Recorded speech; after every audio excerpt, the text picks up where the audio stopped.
How do I stop smoking? About 3 years ago, I smoked about a half a pack a day for 6 years. In one vein, I loved the act. I viewed it very positively. Smoking was a technique I loved to use because it made me feel grounded and calm. I began to believe that the act of smoking reduced my anxiety, and because of that, I needed it to live, and I viewed it to be very positive. But another part of me viewed it to be very negative, and I viewed it with disgust. I knew it was slowly ruining my health, and this made me feel very conflicted inside. Some days I really desired to stop smoking, and then other days I desired to smoke all day long, my friend. However, since I couldn't get myself to commit when I wanted to stop, this made me feel helpless and sad. I knew I was failing myself, but I didn't know how to modify my behavior from smoking every day for relief to being a healthier person. It wasn't until I read Awaken the Giant Within by the fabulous author Tony Robbins that I discovered a simple way out of my addiction. Now I'm living as a healthier person, and I want to share this powerful psychological tactic with you. Welcome to Mind Benders. My name is Helen. I hope you're ready to get your mind blown today, because that's always a fantastic feeling, isn't it?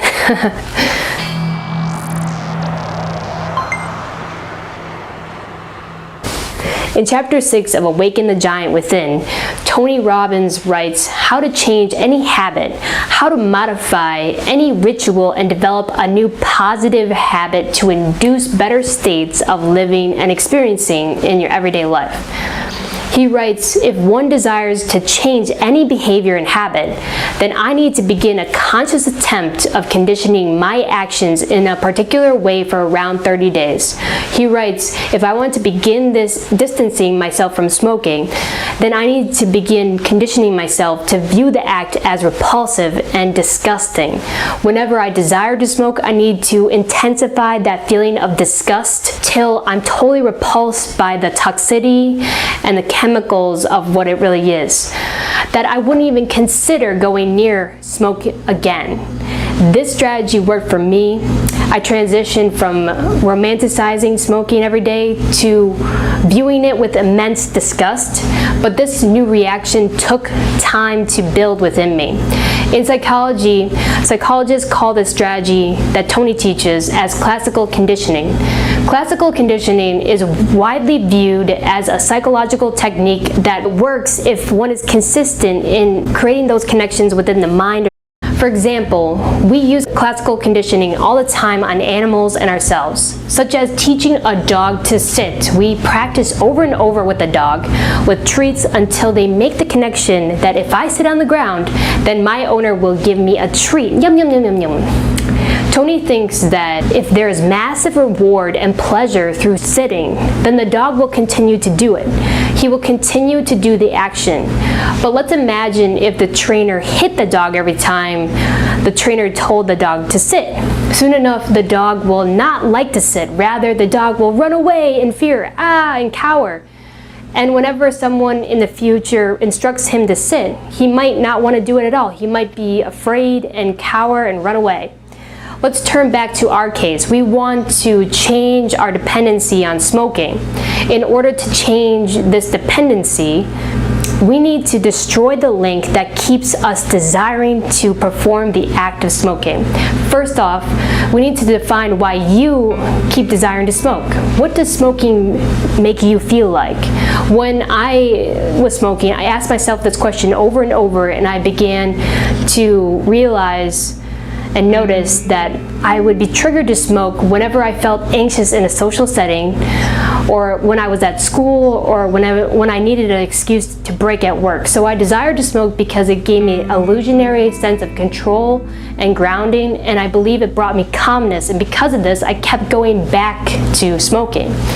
Now that I knew what mental link I had to break inside, I had to erase that connection for good. I had to stop believing that gross act of smoking brought me security, because this belief kept pulling me back to desiring smoking. I had to condition a new technique that provided me with calmness and grounding, but I needed to find a technique that was healthy for me to perform for the rest of my life. Eventually, I found the technique of deep breathing. Deep breathing produces better calming sensations than smoking because you're breathing in clean and crisp air for relief instead of breathing in toxins and chemicals that can produce cancer. Whenever I felt anxious or desired a mental break at work, I would induce this technique of deep breathing, and this brought me to a place of sanctuary and brought me immense relief that I didn't even feel the urge to do the other gross activity. Whenever I felt the slightest instinct to smoke, I would avoid it and use other methods of stress relief. I kept performing deep breathing over and over whenever I felt the urge, and whenever I felt helpless to the gross act, I would instantly try to think about why it's so gross and disgusting. I would visualize its toxicity. I would say, I don't want to smell gross again around my peers at work, and this subdued the desire as well. In Awaken the Giant Within, Tony writes to really begin making the transition from relying on smoking to becoming a healthier person, one needs to begin viewing the act of smoking as immensely disgusting and painful, and begin viewing the act of deep breathing as extremely pleasurable and a way out of helplessness. Slowly but surely, through reminding myself to keep thinking that smoking is disgusting and focusing on why it's disgusting, this conditioning act eventually made me stop believing that smoking was a reward, and I started to view it rather as illness or suffering. And this makes me want to push away from the act instantly. And this will happen within you as well. In conclusion, behavioral change happens slowly, but change is inevitable and easy to do if you just keep trying to visualize why it's gross. If you need some aid, just watch non-smoking propaganda 15 minutes a day, and this imagery will become embedded in your mind and will be easily accessible for you to use. But to really overcome smoking, you need to find a substitute like deep breathing or exercising and running to induce deep breathing, so you can rely on those techniques versus the other gross activity. So I really applaud you in your attempt for a new life. And remember, the more times that you try and fail, the faster you will reach your target line. That's the silly thing about winning. You just gotta get up and keep on trying. Thanks for tuning in, guys. There are some links in the video description box below to movies on non-smoking propaganda, and also a link to the blog post that accompanies this video post on easierlifenow.com. Remember to subscribe to the Easier Life Now channel for more life-enhancing content from me, because I'm always pumping it out. Take care, guys. I'm Helen. Peace out. Ow, ow, ow.